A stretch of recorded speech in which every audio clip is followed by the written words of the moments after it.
Hello दोस्तों, नमस्कार। मैं हूं राम कुमार। स्वागत है आपके अपने चैनल स्टडी BRG पर। आज हम लेकर आए हैं आपके लिए एपिसोड नंबर 14। देखिए, सबसे पहले मॉर्निंग में उठिए। उठने के बाद सबसे पहले अपनी टाइम टेबल को देखिए कि आप क्या क्या आपने जो टाइम टेबल बनाया आपको पूरा दिन में क्या कार्य करना है, कितना सिलेबस को कंप्लीट करना है। दोस्तों, जब तक आप इस स्टूडेंट लाइफ में जब तक आप पढ़ना चाहते हैं तब तक आपको टाइम टेबल अच्छे से मेंटेन रखना चाहिए और उस टाइम टेबल को पर डे आपको चेक भी करना चाहिए कि आज मुझे क्या पढ़ना है। तो सबसे पहले उठने के बाद में टाइम टेबल को देखा करो कि मुझे क्या पढ़ना है। अपना एक टाइम टेबल नोट कर लो। जब तक आप टाइम टेबल नहीं करेंगे तब तक आप प्रत्येक सब्जेक्ट को ठीक से तैयार नहीं कर पाएंगे। तो दोस्तों, इन्हीं सब बातों को लेकर के आज मैं आपके साथ फिर से उपस्थित हूँ और हम लोग स्टार्ट करते हैं करंट अफेयर्स की क्लास को। तो बताता हूँ मैं आपके लिए पहला क्वेश्चन, समय ख़राब ना करते हुए। तो आइए, हाल ही में 11वीं, कौन सी 11वीं, जो चीज़ ध्यान रखनी मैं आपको बताता रहूँगा। 11वीं इंडिया सीनियर राष्ट्रीय महिला, कौन सी है ये महिला चैंपियनशिप की मेज़बानी कौन सा राज्य करेगा। Number A Punjab, number B Maharashtra, number C Uttar Pradesh और नंबर डी हरियाणा। तो दोस्तों, इसके लिए कौन करेगा? उत्तर प्रदेश करेगा। जैसा कि आप जानते हैं उत्तर प्रदेश के बारे में कि उत्तर प्रदेश ने अभी हाल ही में बहुत सारे काम किए। मैंने पिछली वीडियो में बताया। अब मैं प्रत्येक वीडियो में ना बता करके बीच बीच में कभी कभी इन सब चीज़ों को आपको रिवाइज कराता रहूँगा। ठीक है, तो यहाँ पर दो चैंपियनशिप होती हैं। एक महिला चैंपियनशिप होती है और दूसरी कौन सी होती है? पुरुष होती है। तो दोस्तों, महिला किसने किया है? महिला चैंपियनशिप की मेज़बानी की है उत्तर प्रदेश ने। जबकि यदि हम पुरुष की बात करते हैं तो पुरुष राष्ट्रीय जो चैंपियनशिप की मेज़बानी है वो करेगा महाराष्ट्र। कौन करेगा दोस्तों? महाराष्ट्र करेगा। ठीक है, तो बढ़ते हैं अगले क्वेश्चन की ओर। हाल ही में लॉन्च की गई टूर ऑफ ड्यूटी योजना का संबंध किससे है? पहला ऑप्शन है हमारा भारतीय मेडिकल सर्विसेज, दूसरा है अखिल भारतीय लोक सेवा और तीसरा है भारतीय सेवा और चौथा ऑप्शन है हमारा कोविड-19 के लिए वॉलंटरी आधारित सेवा। तो बताएं दोस्तों, 5 सेकंड का समय है, फटाफट सोचें कि इसका आंसर क्या हो सकता है। जल्दी से बताइए क्या होगा। ठीक है, क्लियर हो गया? देखिए, इसका आंसर होगा भारतीय सेवा। क्या होगा? भारतीय सेवा। ये जो TOD, जैसे हम कहते हैं टूर ऑफ ड्यूटी, TOD, इसका मतलब 3 ईयर्स सर्विसेज ड्यूटी। ठीक है, 3 ईयर्स सर्विसेज ड्यूटी होता है ये। ठीक है दोस्तों, तो बढ़ते हैं अगले क्वेश्चन की ओर। और अगला क्वेश्चन है हम लोग का। देखिए, आज मैं आपको वन लाइनर लेके नहीं आया हूँ। वन लाइनर मैं आपको कल दोबारा लेकर के आऊँगा। मैं हर तीसरे दिन कोई ना कोई नया टॉपिक आपके लिए लेकर के आऊँगा। जैसे कल मैंने आपको GI टैग बुलाया है, कभी मैं आपको समिति बता दूंगा, कभी मैं आपको इंडेक्स बता दूंगा। इस प्रकार से कोई ना कोई टॉपिक मैं आपको पर डे के हिसाब से एक ना एक टॉपिक मैं आपके लिए क्या करूँगा, करवाता रहूँगा। जिससे कि क्या होगा कि आपका कोई ना कोई टॉपिक भी पूरा तैयार होता चला जाएगा। ठीक है, हाल ही में प्रोफेसर अनीसुज्जमा का निधन हुआ है। इसका संबंध किस क्षेत्र से है? तो इनका संबंध देखिए, कला और संस्कृति, भाषा और साहित्य, संगीत और नाट्य विद्या और नंबर डी आपका खेल। तो दोस्तों, बताना है आपको कि इनका संबंध किस क्षेत्र से था। बताएं जल्दी से, 5 सेकंड में, 5 सेकंड में फटाफट। तो इनका संबंध है भाषा और साहित्य से। भाषा और साहित्य से। किसका संबंध इनका? भाषा और साहित्य से। तो देखिए, 2014 में पद्म विभूषण से सम्मानित हो चुके हैं ये।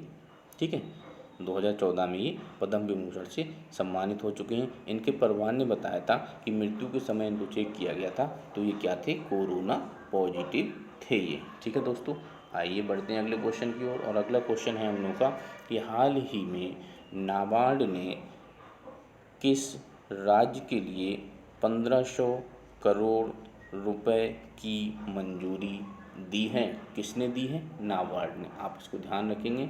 1982 किस राज्य के लिए दिए हैं और कितना दिया है। देखिए, ये ऐसे क्वेश्चंस जो होते हैं आपके किसी न किसी एग्जाम में ज़रूर ही पूछे जाते हैं। विशेषकर आप आने वाले समय में लेखपाल का एग्ज़ाम देंगे, जिससे क्या होता है कि राजस्व लेखपाल का ये एग्ज़ाम होता है। तो इसमें आप ये ध्यान रखें कि आपसे जो क्वेश्चन ग्रामीण क्षेत्र से पूछा जाता है तो ये आपके लिए बहुत इंपॉर्टेंट होता है। इसलिए दोस्तों, इस क्वेश्चन को आप अच्छे से देख लीजिएगा। इन क्वेश्चन को सब आप अच्छे से पढ़िएगा, जिससे कि आपका एक ना एक क्वेश्चन तो आएगा ही आएगा। तो जो क्वेश्चन आपका आएगा वो आपका अच्छे से क्लियर हो जाए।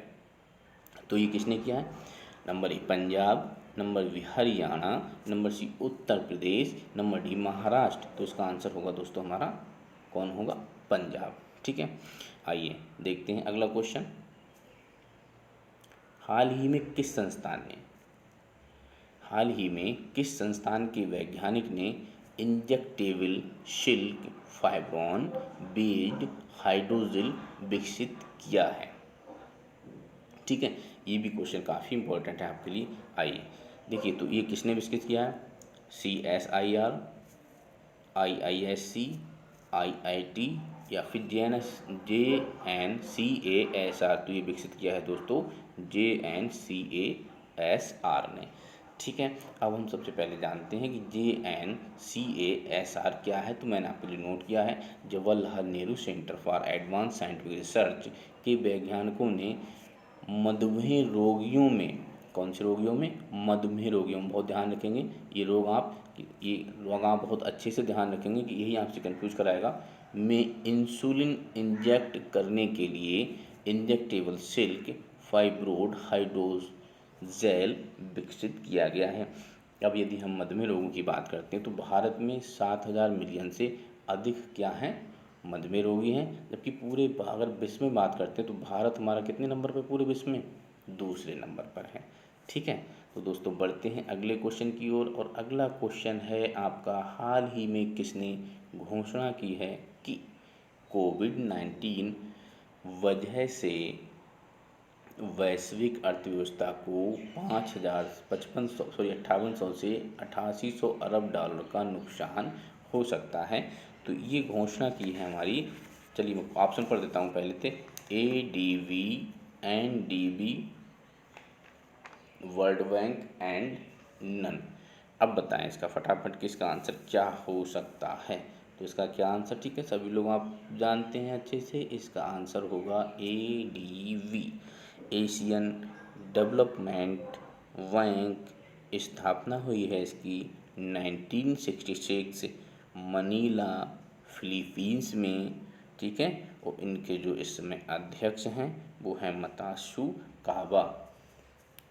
आइए अगला क्वेश्चन देखते हैं। उत्तर प्रदेश सरकार ने घरयाणों, देखिए ये क्वेश्चन जो है हमारा वो यूपी से जुड़ा हुआ है, इसलिए इस पर विशेष ध्यान हम लोग देंगे।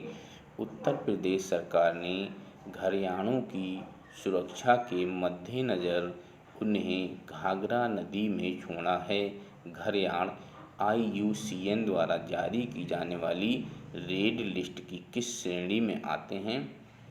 Number A endangered, number B vulnerable, number C critically endangered और नंबर D नियर थ्रीटेंड।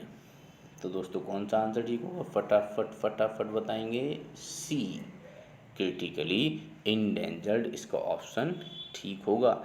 देखिए, यूपी के बहराइच जिले में वन विभाग द्वारा घाघरा नदी में 40 घड़ियाल छोड़े गए हैं। ठीक है, भारत में घड़ियालों का एक बड़ा हिस्सा चंबल नदी में पाया जाता है। घाघरा नदी भारत की सबसे स्वच्छ नदियों में से एक है, क्योंकि घड़ियाल स्वच्छ नदी के पानी का सूचक माना जाता है। तो इतने पॉइंट आप उसके लिए और ध्यान रखना। ठीक है, घड़ियालों के बारे में। आइए, हाल ही में विकसित जेड स्कैन विधि से मानव में होने वाले निम्न में से किस रोग की मॉनिटरिंग की जा सकेगी? कौन सी विधि से बच्चों? जेड स्कैन विधि से। ठीक है दोस्तों, number A Parkinson, number B मधुमेह, नंबर C ब्लड प्रेशर और नंबर D कैंसर। तो इसके लिए जो हमारा ऑप्शन ठीक होगा वो क्या होगा? पार्किंसन। क्या आंसर ठीक होगा? पार्किंसन। देखिए, ये जो बीमारी है हमारी पार्किंसन सामान्य न्यूरो डिजेनरेटिव बीमारी है जिसका कोई इलाज नहीं है, जिसका कोई इलाज नहीं है। अल्फा सिन्यूक्लिन ASYN इसको अल्फा सिन्यूक्लिन को नाम दिया गया है, नामक प्रोटीन में एकत्रीकरण से होता है। जब ये प्रोटीन हमारी बॉडी में एकत्रित होने लगता है तो हमें कौन सा रोग हो जाता है? पार्किंसन रोग होता है। IIT धनबाद और CSIR इंडियन इंस्टीट्यूट वैज्ञानिकों ने मिलकर जेड स्कैन विधि विकसित की है।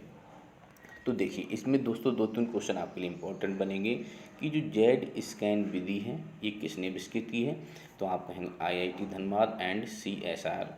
ठीक है, ये जो रोग है हमारा, ये जो जेड स्कैन विधि है किस रोग के लिए, तो आप कहेंगे पार्किंसन रोग के लिए है। ठीक है, किसकी एकत्रीकरण से होता है, तो आप कहेंगे यहाँ पर अल्फा सिन्यूक्लिन ASYN नामक प्रोटीन के एकत्रीकरण से। ठीक है, तो इतना आपके लिए यहाँ पर इम्पोर्टेंट बनता है। आइए अगले क्वेश्चन की ओर बढ़ते हैं, और अगला क्वेश्चन है हम लोगों का, हाल ही में गाइडलाइंस के अनुसार आरोग्य सेतु ऐप जो कि अनिवार्य है हमारे यहाँ, डाटा को कितने दिनों तक रखा जा सकता है। देखिए ये जो आरोग्य सेतु ऐप होता है, जब ये किसी व्यक्ति को ये क्लियर करता है, उसे चेक करता है कि कोरोना पॉजिटिव है या नहीं है, तो इसके जो डाटा होता है उसके लीक होने की संभावनाएं बहुत ज़्यादा हो जाती हैं।